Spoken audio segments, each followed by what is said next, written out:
Global warming अभी दुनिया का ऐसा मसला है जिसने सबको अपनी लपेट में लिया हुआ है और इसमें कोई भी कंट्री इतना महफूज नहीं है, मगर पाकिस्तान स्पेशली इसमें कुछ ज़्यादा महफूज नहीं है क्योंकि पाकिस्तान उन मुल्कों में है जो कि ग्लोबल वार्मिंग से सबसे ज़्यादा इफ़ेक्ट हो सकते हैं। इस एपिसोड में हम ये डिस्कस करते हैं कि ग्लोबल वार्मिंग की वजूहात क्या है, ग्लोबल वार्मिंग किस हिसाब से शुरू हुई, ग्लोबल वार्मिंग है क्या बेसिकली, और ग्लोबल वार्मिंग का कितना बड़ा इम्पैक्ट हो सकता है इन फ्यूचर।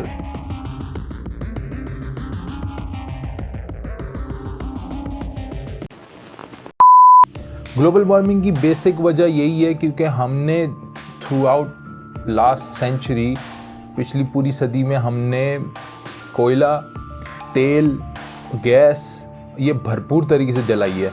इससे क्या होता है कि जब एटमॉस्फेयर में एक चीज़ पहले से नहीं है या कम है और आप उस चीज़ में उसकी ज़्यादती कर दें तो उसकी शक्ल में हमें ये ग्लोबल वार्मिंग और यानी कि माहौलियाती गर्माइश देखने को मिली है और माहौलियाती तब्दीली मतलब क्लाइमेट चेंज देखने को मिला है। ग्लोबल वार्मिंग क्या है और क्लाइमेट चेंज का उससे क्या ताल्लुक़ है? ग्लोबल वार्मिंग बेसिकली होती है कि जब आप कार्बन डाइऑक्साइड का जो इमिशन है और जो कार्बन डाइऑक्साइड की जो रिलीज़ है एटमॉस्फेयर के अंदर, जो आपके माहौल है, उसमें अगर आप ज़्यादा कर देते हैं तो जिसकी वजह से काफ़ी ज़्यादा एबनॉर्मलिटीज़ आने लग जाती हैं माहौल के अंदर, जिसकी सबसे बड़ी एग्जांपल क्लाइमेट चेंज है। ये चीज़ हमारे पास 1998 के बाद से तीसरी पकड़ गई कि दुनिया में जो CO2 कार्बन डाइऑक्साइड का जो इमिशन थी वो बहुत रैपिडली ज़्यादा बढ़ने लग गई और जिसकी वजह से हमने पिछले 20 सालों में दुनिया के 10 गर्म तरीन साल फेस किए हैं। कार्बन डाइऑक्साइड हमारे पास आता कैसे माहौल के अंदर?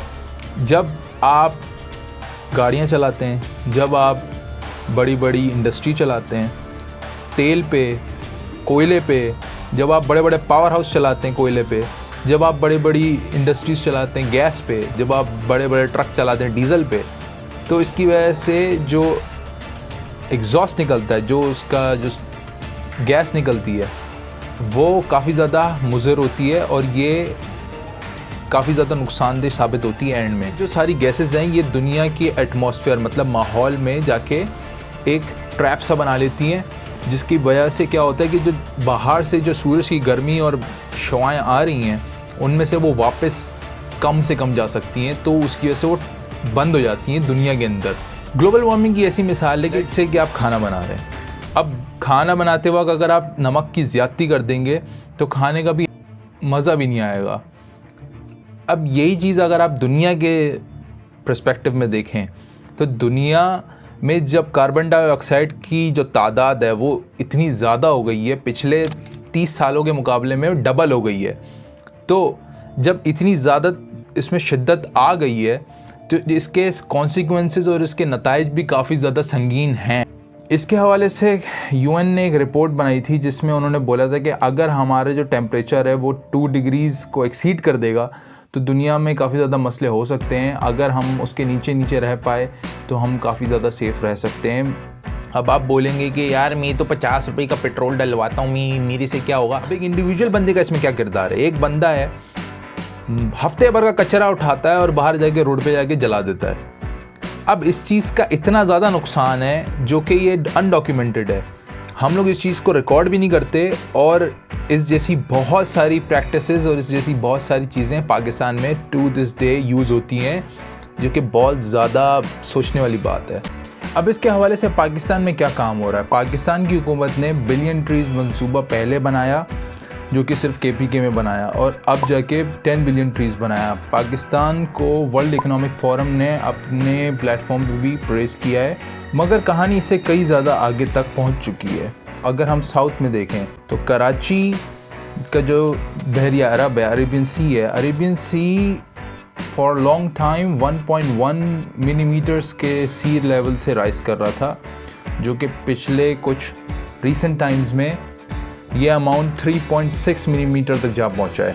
अब इसकी वजह से जो मिलियंस, जो लाखों में जो आबादी जो सिटी और पोर्ट के आस पड़ोस और कोस्टल एरियाज़ के आस पड़ोस जो स्लम्स में रह रही है वो काफ़ी ज़्यादा एट रिस्क हो जाती है। इसकी अगर हम लाइव एग्जांपल देखें तो जकार्ता जो इंडोनेशिया का कैपिटल है, उसमें ये प्रॉब्लम काफ़ी टाइम से हो रहा था कि उनकी ज़मीन सिंक हो रही थी, मतलब धंस रही थी, और उनके जो सी लेवल है, क्योंकि चूँकि दुनिया का सी लेवल बढ़ रहा है तो इसी वजह से वहाँ का भी सी लेवल बढ़ रहा था, तो जिसकी वजह से वहाँ के काफ़ी ज़्यादा स्लम्स में फ्रीक्वेंट सैलाब आते जा रहे थे और ये चीज़ काफ़ी ज़्यादा हो रही थी। Enggak kering, enggak terlalu kering, tetap aja begini. Enggak pernah kering pokoknya, udah 2 tahun begini terus, enggak ada keringnya. अगर आप पाकिस्तान को देखें तो पाकिस्तान दुनिया में बहुत कम कार्बन डाइऑक्साइड जनरेट करता है। इसकी एक रीज़न ये भी है क्योंकि हमारे पास काफ़ी ज़्यादा अनडॉक्यूमेंटेड कार्बन डाइऑक्साइड निकलता है, जो कि ज़्यादातर वेस्ट और एग्रीकल्चर एक्टिविटीज़ से काफ़ी ज़्यादा निकलता है। अब बात करने की होती है कि हम पाकिस्तान में क्या कर सकते हैं। पाकिस्तान में हम बड़े बड़े शहरों में वेस्ट मैनेजमेंट सिस्टम ला सकते हैं, जिसकी वजह से हम एक वेस्ट को सेपरेट करके एक मखसूस टाइप के वेस्ट को और एक मखसूस तरीके के वेस्ट को हम रिसाइकिल कर सकते हैं, उसको फिर से हम सर्कुलर इकोनॉमी में लेकर आ सकते हैं। ये एक नया कॉन्सेप्ट नहीं है, ये दुनिया भर के बड़े बड़े मुल्कों में यूज़ हो रहा है। हमारे लिए ये चीज़ अभी तक अनसुनी के बराबर है। पाकिस्तान में अच्छे खासे देहात हैं जिसमें लोगों के पास भर भर के बायो वेस्ट जनरेट होता है। बायो वेस्ट वो वेस्ट है जो कि ज़रूरी वेस्ट, एग्रीकल्चरल वेस्ट और जो एनिमल वेस्ट होता है, जो गोबर वगैरह होता है, उससे निकलता है बायो वेस्ट। उसको भी यूटिलाइज़ करके लोग गैस बनाते हैं और उसको उन्हीं डिफरेंट गाँव में इस्टेब्लिश कर देते हैं और एक डिसेंट्रलाइज पावर प्लांट के तौर पे उसको देखा जाता है, ना कि एक पाइपलाइन आ रही है सुई से और पूरे मुल्क में बिछी पड़ी हुई और वहीं से सबको गैस जा रही है। ये एक अनसस्टेनेबल मेथड है और अगर हमने फ्यूचर में पाकिस्तान को सस्टेनेबल बनाना है तो हमें डिसेंट्रलाइज काफ़ी ज़्यादा काम करने पड़ेंगे, क्योंकि क्लाइमेट चेंज एक बड़े सेंट्रलाइज प्रोजेक्ट को भी काफ़ी ज़्यादा एट रिस्क कर देता है। क्लाइमेट चेंज की वजह से दुनिया भर में ये बहुत ज़्यादा बात की जा रही है कि क्लाइमेट चेंज की वजह से दुनिया में काफ़ी ज़्यादा महाजरीन पैदा हो सकते हैं। महाजर इस तरह पैदा हो सकते हैं कि काफ़ी ज़्यादा एरियाज़ जो पाकिस्तान के हैं, जैसे कि साउथ में, वो एक रिपोर्ट के मुताबिक काफ़ी कम से कम बारिशें फेस करेंगे, जबकि नॉर्थ के जो एरियाज़ हैं पहले से ही ज़्यादा बारिशें एक्सपेक्ट करते हैं, उनके यहाँ और ज़्यादा बारिशें होंगी इन फ्यूचर एज़ वेल। इसकी वजह से हमारा एज अ एग्रीकल्चरल कंट्री काफ़ी ज़्यादा प्रॉब्लम क्रिएट हो सकता है in terms of production of food and grains.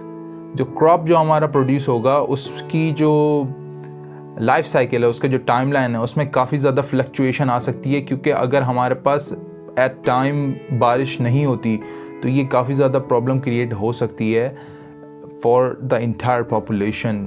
Billion trees लगाने का फ़ायदा कितना है? बिलियन ट्रीज़ लगाने का फ़ायदा अगर हम एक जगह पे लगा दें तो उसका ज़्यादा कोई फ़ायदा है नहीं। साइंटिस्ट, अच्छे खासे साइंटिस्ट इस चीज़ पे बिलीव रखते हैं कि ट्रीज़ लगाने का फ़ायदा होता है, मगर क्या कि हमारे पास इतने साल हैं कि हम उसमें ट्रीज़ का इंतज़ार करें कि वो इतने बड़े हों और उतना फिर कार्बन डाइऑक्साइड अपने अंदर लें।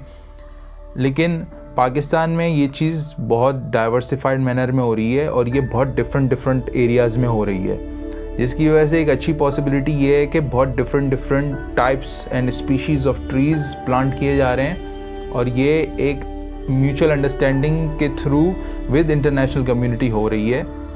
लेकिन क्या ये इनफ है? पर्सनली मेरे मुताबिक ये चीज़ इनफ नहीं है। यूरोपियन कंट्रीज़ ने या वेस्ट ने इसके अलावा भी बहुत सारी चीज़ों को लेके बहुत ज़्यादा फोकस किया है, ख़ास तौर पे फ्यूल को लेके। क्रूड ऑयल और ऑयल या पेट्रोल जो है, इसको चेंज करने की बात हो रही है और हाइड्रोजन के ऊपर जाने की बात हो रही है। फ़िलहाल तो दुनिया की यही कोशिश है कि जितना हो सकता है क्लाइमेट चेंज को बदलने से रोका जाए और इन्वायरमेंटल कंसर्न्स को एड्रेस किया जाए। अगर ये चीज़ नहीं होती तो दुनिया में इन फ्यूचर बहुत ज़्यादा मसले क्रिएट हो सकते हैं, जैसे कि भूख का मसला है, जैसे कि सैलाब का मसला है, जैसे कि कहत का मसला है, जैसे कि खुश्क साली का मसला है। तो ये काफ़ी ज़्यादा प्रॉब्लम्स इन फ्यूचर क्रिएट हो सकते हैं। इससे बेहतर यही है कि हम अभी से प्रिकॉशन लें, ना कि बाद में हम रिएक्शन भी ना दे सकें। और ज़्यादातर टाइम्स पे हमारे साथ यही होता है जैसे कि 2011 के फ्लड्स में हुआ कि हमें पता ही नहीं होता कि हमारे साथ क्या होने वाला है। कोशिश कर सकते हैं, बाकी तो अल्लाह मालिक है। आपसे नेक्स्ट वीडियो में मुलाकात होगी। बाय।